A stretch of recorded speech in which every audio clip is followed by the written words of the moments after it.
Marais was one of the premier French composers of the 17th century. He was born in 1656 and died in 1728. In 1676, he was hired as musician to the royal court of Versailles, being appointed in 1679 as l'ordinaire de chambre de roi de ville, a title he kept for the rest of his life. Now, France was an artistic mixing pot in the 17th century. Louis XIV was on the throne, the Sun King, and France sought to establish itself by doing anything different than what its neighbors were doing, right? It had to be done the French way. And so Louis XIV funded musicians that were out there, that took a different view or applied different theory to the composition of music. Now, as I mentioned earlier, the era was really dominated by Italian musicians, by Corelli and others who practiced Italian Baroque. But if the Italians really emphasized emotion in the development of their music, France had to be different, right? The French, therefore, aired or sought to encapsulate reason and understanding and moderation in their music. French musicians aimed to thrill the senses by the intellect, not by the emotions. And what we're going to hear next is an outstanding example of that.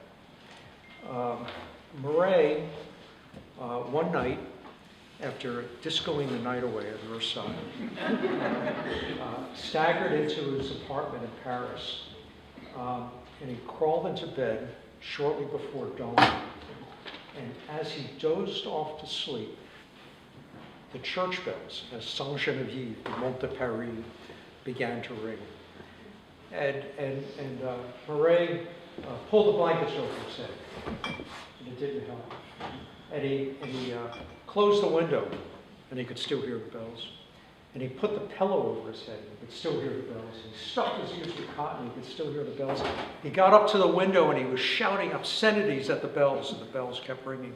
He pleaded with the bells to stop, and the bells didn't stop. And Marais decided there would be no finer experience to write about than that experience, listening to the bells at 6 o'clock in the morning. So, ladies and gentlemen, we present to you the Sonniere de Sainte Geneviève de Mont de Paris by Marin.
Thank you.